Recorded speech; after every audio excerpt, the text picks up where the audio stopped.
जब एक विवाहित स्त्री किसी पुरुष से प्रेम करने लगती है, बुद्ध के अनुसार चेतना का संदेश प्रस्तावना, जीवन में भावनाएं स्थिर नहीं रहती, वे सागर की लहरों की तरह उठती गिरती रहती हैं।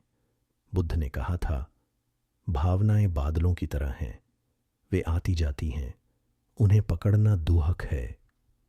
जब एक विवाहित स्त्री किसी अन्य पुरुष से प्रेम करने लगती है, तो यह केवल बाहरी घटना नहीं होती, बल्कि एक गहरी आंतरिक असंतुलन और चेतना की पुकार होती है। मन की यात्रा की शुरुआत बुद्ध ने सिखाया कि मन हमेशा नए आकर्षण की ओर भागता है, क्योंकि उसे स्थिर रहना नहीं आता। जब एक विवाहित स्त्री किसी अन्य से प्रेम करने लगती है, तो बुद्ध के अनुसार यह मन की असंतुष्टि का परिणाम होता है। शादी, संबंध या जिम्मेदारियां मन को बांध नहीं पाती, यदि भीतर संतोष और जागरूकता न हो। बुद्ध कहते हैं, तुम दूसरों से प्रेम नहीं करते, तुम अपनी अधूरी भावनाओं को दूसरों में ढूंढते हो। इसलिए यह प्रेम नहीं, बल्कि आत्मा की पूर्णता की खोज होती है। कारणों की गहराई में बुद्ध के अनुसार जब प्रेम बदलता है, तो कारण बाहर नहीं, भीतर होता है। कई बार विवाहित जीवन में संवाद कम हो जाता है, समझ घटती है और भावनाएं अनसुनी रह जाती हैं।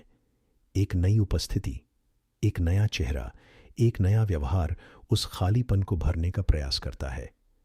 पर बुद्ध चेतावनी देते हैं, जो भीतर खाली है उसे कोई बाहरी व्यक्ति नहीं भर सकता। स्त्री सोचती है कि उसे सच्चा प्रेम मिला है, पर वास्तव में वह अपने अधूरेपन से भाग रही होती है। बुद्ध का मार्ग कहता है, भागो नहीं, समझो, प्रेम या भ्रम। बुद्ध प्रेम को बंधन नहीं, स्वतंत्रता कहते हैं।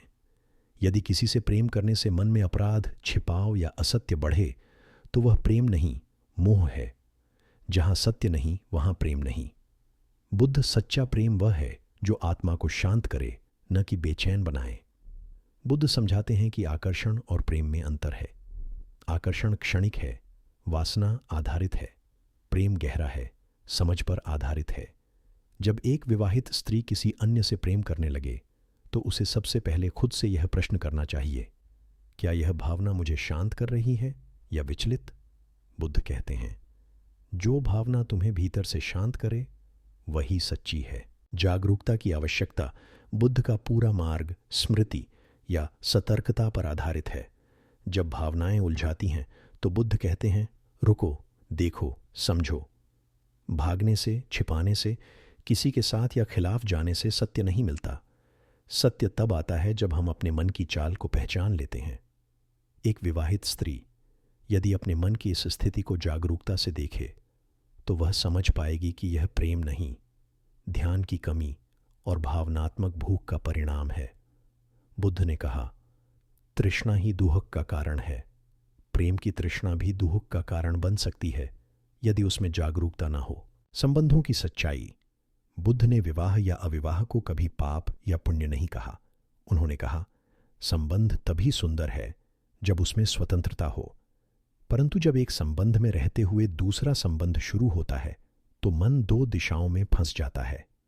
एक ओर कर्तव्य का बंधन, दूसरी ओर भावना का आकर्षण। बुद्ध सिखाते हैं, मन को दो नावों में बैठाकर नदी पार नहीं की जा सकती।